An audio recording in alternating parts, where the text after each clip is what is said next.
Mukhang determinado nga ang TNT Tropang Giga na i-trade na itong si Mikey Williams at ang gusto nilang kapalit daw ayon sa mga insiders ay itong si Christian Stan Hardinger.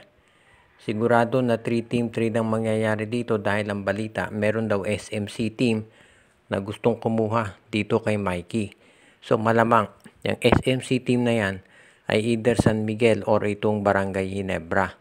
Sa ngayon kasi kung i-consider natin yung lineup, mukhang mas malamang na San Miguel ito dahil ang Ginebra ay medyo puno na yung backcourt. Pero hindi natin may alis yung posibilidad na baka sa Ginebra rin mapunta itong si Mikey Williams. So assuming man na sa Ginebra or sa San Miguel yan mapunta, sigurado na 3-team trade ang mangyayari. Si Stan Hardinger mapupunta sa TNT, itong si Mikey Williams naman dito sa either San Miguel, Ginebra or Magnolia. At sa Terra Firma naman ay may mapupunta dyan syempre na mga bench players either ng San Miguel or Ginebra. Malamang ganun ang mangyari dito. Hindi pa natin natitiyak ngayon kung sino yung mga ibang players na involved dyan. Pero sa tingin ko, sa totoo lang, itong Ginebra siguro pwede na kahit wala si Mikey Williams dahil loaded na yung guard nila. Itong San Miguel, alam natin kinakailangan nila ng power forward o kaya center para dito sa kanilang front court. Pero kinakailangan din nilang mag-upgrade ng backcourt nila dahil nakita na natin hindi na consistent maglaro si Terence Romeo at ito si Chris Ross matanda na rin. Kaya mukhang mas bagay nga na malamang sa San Miguel mapunta itong si Mikey Williams. Ang tanong na lamang ay kung sino-sino yung mga players na magiging involved dito. Pero sa tingin ng mga insiders, mas importante sa San Miguel na kumuha ng big man kaysa naman isa pang guard. Dahil alam natin, ang dami na rin mga guards ng San Miguel at mga scorers. So, abangan na lang natin itong sitwasyon na ito. Totoo nga ba ang balita na itong San Miguel Beer ngayon ay magpapalit na kaagad ng import? Ayon kasi dito sa mga lumabas na balita, mukhang ito si Quincy Miller ay ibang-iba na raw ang laro ngayon. Hindi na siya yung Quincy Miller na naglaro dati dito sa Converge Fiber Xers. Kaya daw ang San Miguel ay baka humanap na ng ibang import na makukuha. Dahil sa ngayon, masasabi natin na itong si Quincy Miller daw ayon sa mga insiders ay hindi na raw masipag bumaba sa depensa at hindi pa consistent yung scoring niya. Ang naging problema kasi ng San Miguel ngayon, na-injure nga si Benny Boatwright. Kaya siya naman talagang original choice ng San Miguel pero dahil hindi siya available, kinakailangan humanap nila ng ibang import. At mukhang ang mapipili nga ngayon, itong si Quincy Miller dahil wala ibang available. Sinubukan ng San Miguel ito si Kenneth Farid para hindi raw sila nagkasundo. At pakasubukan din naman nila ngayon itong si Anthony Bennett. Si Anthony Bennett ay free agent. So yan, pwedeng subukan ng San Miguel na kunin bilang bagong import. Marami kinukonsidera ngayon ng SMB. Kung sakasakali nga na makuha nila si Bennett, magkakaroon sila ng additional presence sa loob na magagamit. Pero ang tanong kung ito ba ay magiging supisyente o epektibo para sa Beermen. Ang problema kasi sa San Miguel, hindi sila kumuha ng local na power forward. Kaya ngayon, napipilitan silang kumuha ng isang import na ganun ang laro. At nakaka-apekto naman kay Junmar Fajardo dahil si Fajardo inside game din.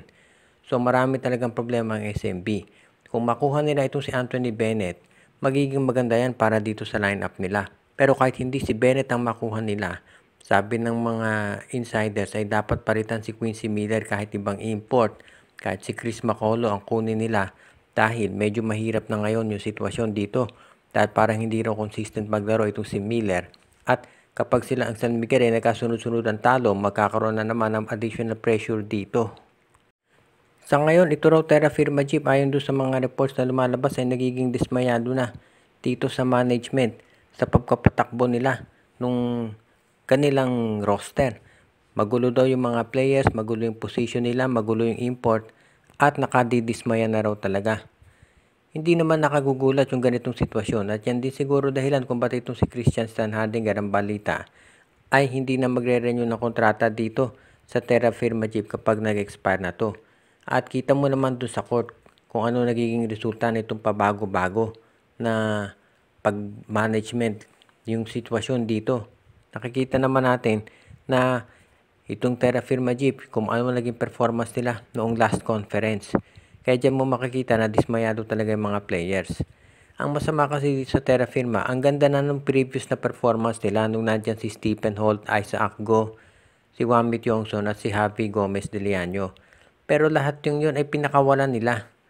So, iyan ang naging problema dito sa Terra Firma Jeep. Nag-start over na naman at nakita na natin yung naging resulta.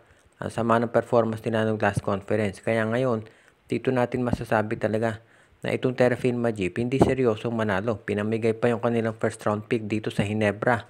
So, magkakaroon ngayon ng hindi magandang sitwasyon dito. At yan ang dahilan kung bakit itong mga players daw ng Terra Firma ay dismayado na sa management.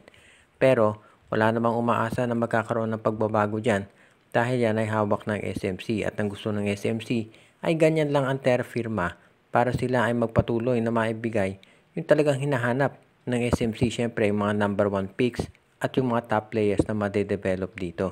So huwag na tayong umasa na magkaroon ng pagbabago dito sa Terra Firma Jeep dahil ganyan talaga ang magiging sitwasyon yan. Pati na dito sa Northport Batangier at doon sa Blackwater Bossing.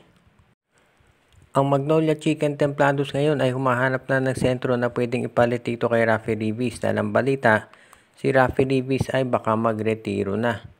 So, huwag na tayong magulat kung yan nga ay mangyari. At itong si Cade Flores ang kunin nitong Magnolia Chicken Templados na bago nilang center.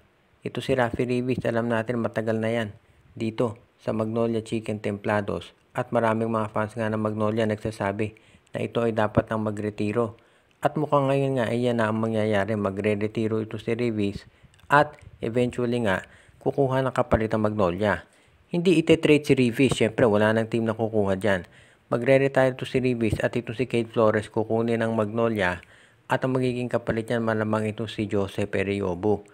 Ngayon kung ito si Cade Flores naman pag interesan ng San Miguel ay posible na itong si Kay Macarino magiging kapalit. Marami ngayong ikinukonsidera itong Magnolia pero ang maliwanag dyan ay gusto nila na mag-upgrade ng kanilang big man. At ito ay nararapat lang. Dahil ang tagal-tagal na nung kanilang ganitong roster, hindi katulad ng Ginebra at SMB na ang dami na naging pagbabago. So asahan natin na itong Magnolia Chicken Templados ay gagawa na ng aksyon para sila naman ay makasabay na dito sa mga powerhouse team sa PBA. Sa ngayon, dito rin natin masasabi na itong Magnolia Chicken Templados ay sawa na dito sa pagiging underachiever na tag sa kanila palagi. Gaya ngayong conference na to, dito natin makikita talaga kung sino yung mga players na idadagdag ng Magnolia. Bukod dito kay Cade Flores at kay Mark Carino, may chance pa nga ba na itong si Christian Stan Hardinger ay mapunta dito sa Magnolia Chicken Templados. Iyan ang aabangan natin. Dahil yan malamang na mangyari din kung papayagan ito ng management ng SMC. Shout out kay Joseph Pineda, RG Bueno at Dalina family, Joshua Giray, Espejo at Rosales family, Jonel Alagon at Celindo Valles family, Anthony Alon family, Katsakino Dukusin, Malyari Mascarinas, Dalmacio de Guzman.